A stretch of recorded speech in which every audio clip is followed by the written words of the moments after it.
Welcome back, everybody. Let's get into our next interview now. Many have commended President Cyril Ramaphosa's announcement of a huge stimulus injection to bring relief to the country's socio-economic problems during the lockdown. But the announcement has raised several questions. Where will the money come from?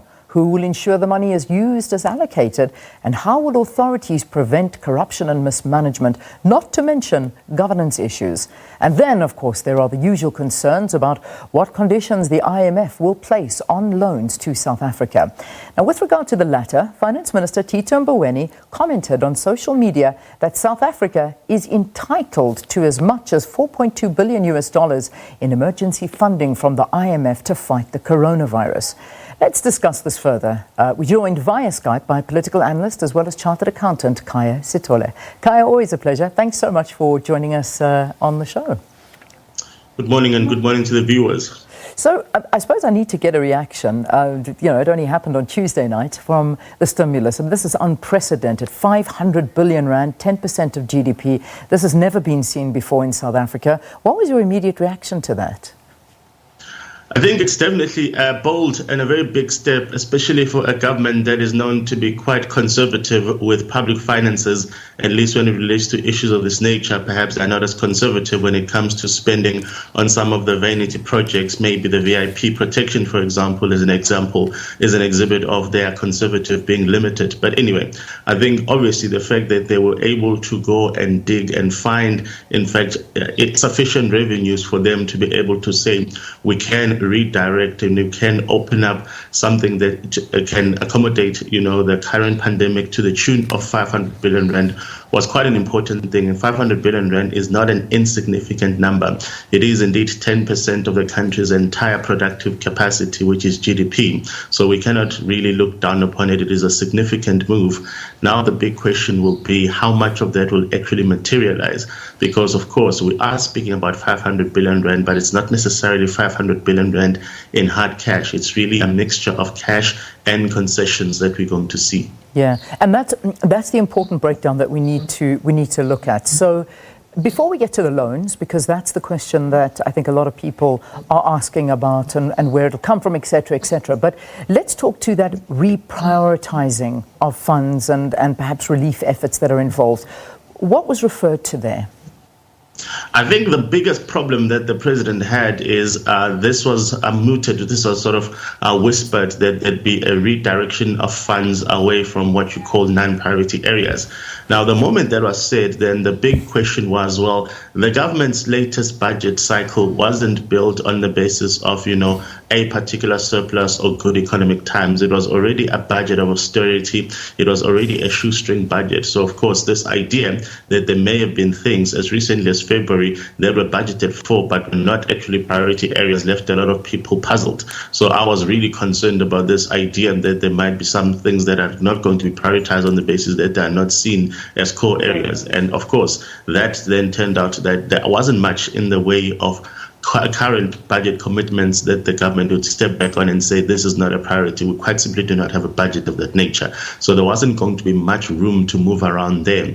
But I do understand that obviously the health sector is the priority area right now. So if there is a possibility of saying we had committed to spending $1 billion or $2 billion in that particular project in 2 or 3 years' time, we obviously can take the 2 or 3 billion and then redirect it towards a healthcare expenditure. That's not going to be a lot of movement, unfortunately. So the redirection towards healthcare is definitely a necessity, but there wasn't going to be much from pre-existing budget estimates in order to be able to do that.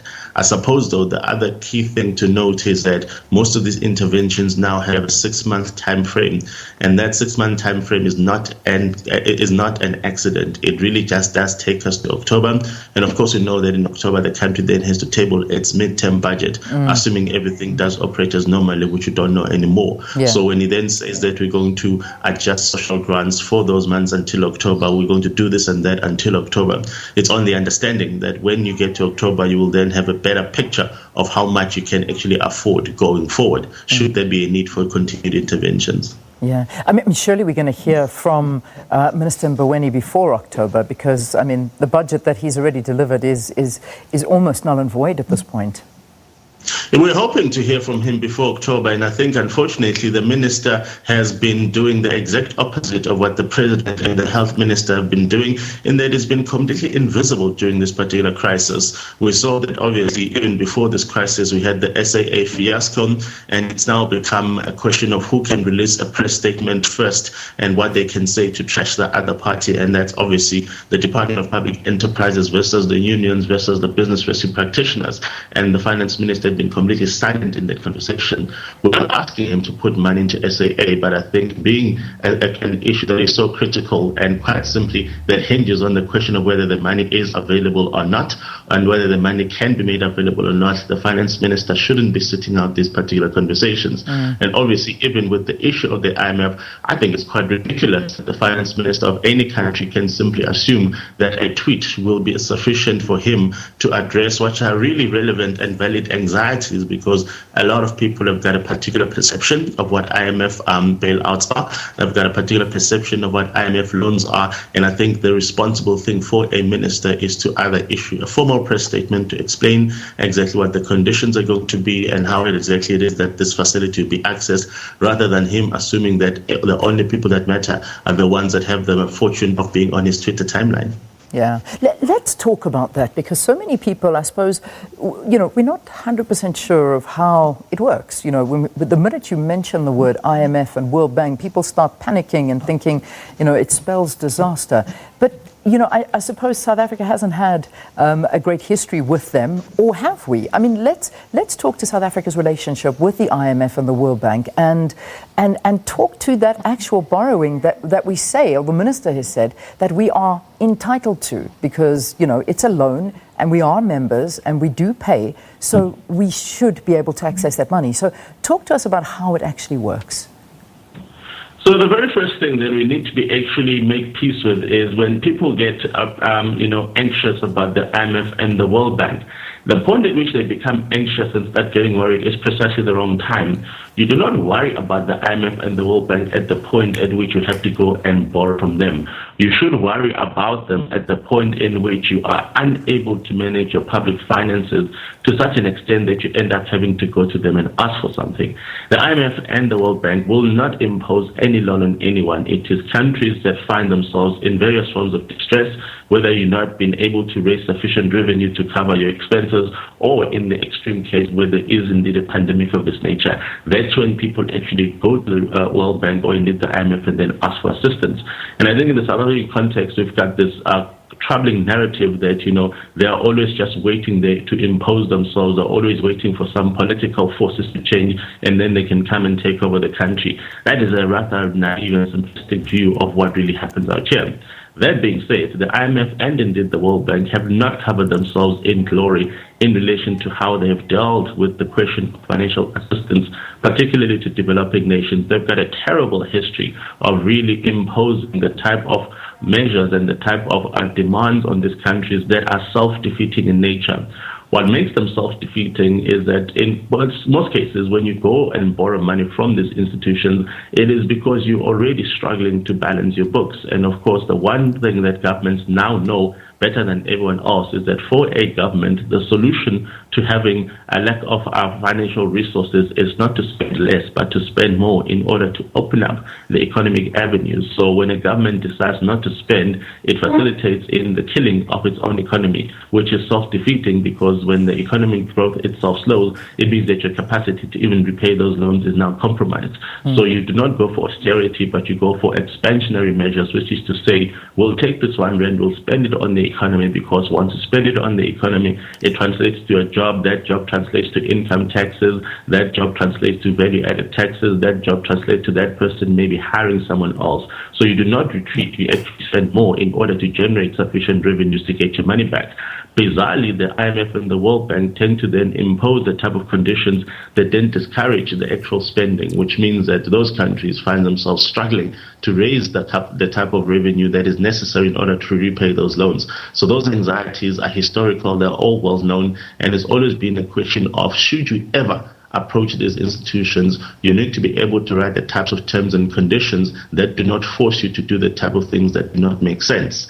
The problem, of course, with going to borrow from anyone is that They can write the terms and conditions, and if you do not agree with them, they will simply withhold that funding. So that's really the fundamental issue that we have here. Yeah. However, in this particular instance, it is a bit different. And what makes it a bit different is that the IMF has been at pains to say that this is indeed a relief fund to deal with an international pandemic. So this is not them assessing you on the basis of, well, if you don't want that particular interest rate, here's someone else who's willing to pay that interest rate. They are themselves conceding to the fact that people are coming in the form of actually, health distress conditions. So the funds have been earmarked particularly to deal with the healthcare sector. So they are not about to get into the position of trying to extract a profit out of this.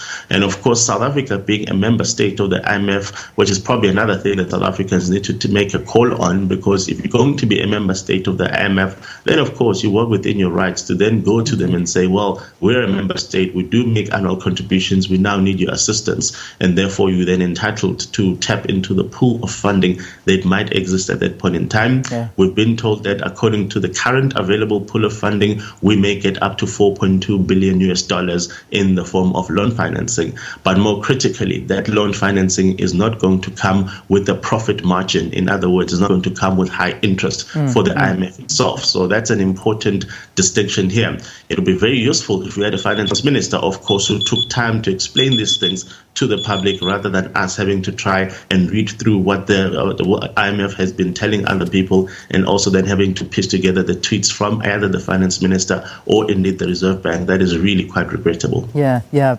Great analysis there, because it's important to hear all of these different kind of scenarios. And you spoke to the tripartite alliance, who were never in favor of approaching the IMF and the World Bank. But there are different facilities, and the whole idea, for example, there's that rapid credit facility. It's said to be better tailored to the diverse needs of low-income countries, including times of crisis.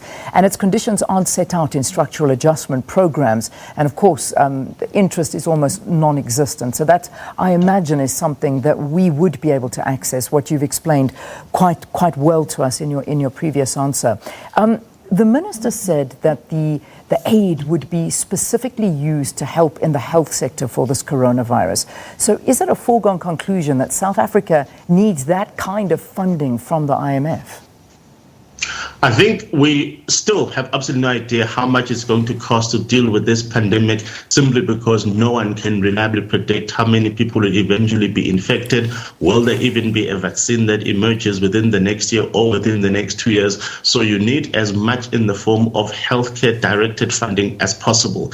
And of course, the answer of $4.2 billion is not an answer that simply said, how much money do you need? But rather it's an answer to saying how much can be advanced to you based on what the IMF in particular has and what your entitlement to that pool of funding is. So I don't think this is actually the specific number that we've worked out is the only thing that is needed to keep the healthcare sector viable. So on that note, we're then going to have to monitor really what the trends are in the rollout of the infections and what the resources that are needed in the healthcare sector are going to be, and on that basis then ensure that the money is directed towards utilizing it just to deal with the healthcare sector in order to manage this particular pandemic. You could essentially say that that is the only condition that comes attached to this funding, in that you've been granted this funding at these concessionary interest rates, if any interest rates at all, because you say you're going to use it to deal with the pandemic. So please make sure that it is indeed earmarked towards dealing with the pandemic. Otherwise, we might have unintended consequences where politicians then redirect it towards their own vanity project, which is, of course, something that we've seen far too often across the world. Yeah. Would they approach more than one institution, or would you see that they'd sort of maybe think, well, let's go to the IMF instead of the IMF, the World Bank, and throw into that equation perhaps the BRICS Bank, the New Development Bank that we talked to? Would they go to one? Could they go to all of them? What do you think? Well, the answer is to go to all of them. Remember, they've already gone to the BRICS Bank. I think the first $1 billion that we received in the form of pandemic relief funding was indeed from the New Development Bank, and that was about 2 or 3 weeks ago. So that's actually where we started. But of course, the capacity of that particular bank to lend to not only the member states from Africa, but also from the other affiliated countries, being Brazil, Russia, India, and China, is severely limited. You quite simply cannot compare it to the depth of funding or the scale of funding that the IMF and the World Bank have got access to. So it's not a matter of limiting the type of institutions you can approach. It's a matter of fishing out and, casting your net as wide as possible and seeing what fish you can catch, because these are indeed desperate times. And really here, the answer is that if you are not able to get the right type of support and direct it towards the right type of interventions, we are talking about loss of life. And that loss of life is something that we must prioritize in spite of what everybody else may think about, the scale of the virus, the rate of infections. This is something that is very critical, because if you lose track, if you lose your capacity or the ability to manage it, as we've seen in other countries, it escalates at such a rate where that you completely lose track of that's going on. So you need to be able to put as much interventions at the outset as possible, even though some people may then question the quality or indeed the wisdom of the spending when they simply say, well, actually other countries have got much higher fatality rates, so why are we then assuming that this is the only crisis that exists? I don't think that's the way we should look at it. It's a matter of zero fatalities should have been the target. So for as long as one extra person is dying, we do have a problem. All right. I need to ask you quick questions, quick answers. This new economy, that's all we heard coming out of the president's mouth. The new economy. This is a time to restart the economy. It's new. We're going to be doing things differently. Almost giving a sense of optimism for what lies ahead of us, and that this could be a start of new things. I mean, how did you feel after that? Did you foresee this new economy that the president was asking us to buy into? I'm not a fan of politicians setting high expectations when their capacity to deliver historically has been remarkably poor. The concept of a new economy is something that has to be defined. And for me, if I had to say what I think a new economy ought to look like, the South African fundamental problem is very high unemployment rates. And for me, if you then talk about a new economy, I want to be able to see on the table a program that says that we've identified our priority area is to be able to open up as many economic avenues as possible that have the capacity to employ people on a massive scale. So those are the things that we're going to focus on. So when you talk about this new economy, you need to be able to bring data to us and then tell us what the priority areas are, because the priority areas are the ones that are going to shape the policies that you're going to adopt in order to get us there. So just because the president said it doesn't mean that a plan exists. And if that plan exists, we need to be able to interrogate, and South Africans themselves must then adopt that plan and say, yes, this is what we're willing to support because we understand what the big picture is. So he may have said it, and until I see something on paper, I take it with a pinch of salt. Yeah, indeed. And also until it's implemented and properly. And the reality is that we come from a history of corruption as a country, and it's a big problem in South Africa. And now we're talking about even more money going into municipalities, going into the UIF, SASSA, you name it. And corruption is rampant. I mean, this must worry you as well. Well, it worries everybody. And I think the big problem is that I wouldn't say South Africa has a history of corruption, but rather our politicians have a history of corruption in relation to public funds. Now, obviously, we also know that in the private sector, there are massive amounts of corruption there, and it's always the people of influence. And the problem is that it is always the people at the end of the queue that tend to suffer the most.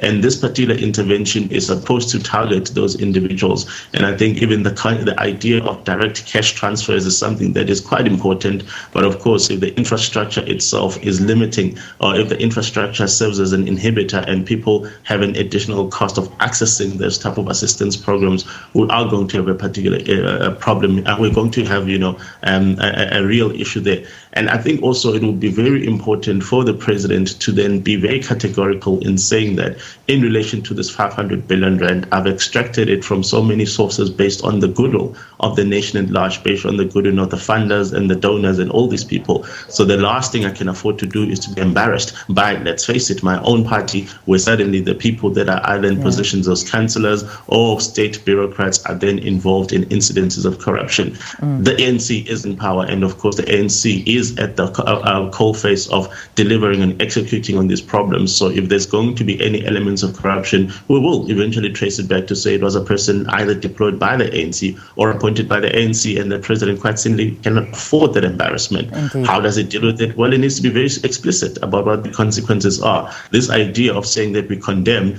it's not the duty of the state to condemn criminality. It's the duty of the state to prosecute criminality. And in South Africa, we let our politicians get too far with this idea of issuing a meaningless press statement that says I condemn. That's not your duty. Your duty is to ensure that things happen, whether the law enforcement agencies must step in, whatever needs to be done, that's your duty. We can condemn because all we can do is observe and say we think there's a problem. Our responsibility is not the same as what people in power's responsibility is. So I do think that the corruption perception is a real one, and we need to make sure that in this particular instance we are very vigilant about what happens to these funds so that it gets to the people that it deserves to get to. All right, Khaya, we'll leave it there. Thanks so much for talking to us. Political analyst Khaya Sithole, unpacking some of the financial options South Africa has, including economic developments earmarked for COVID-19. Just gone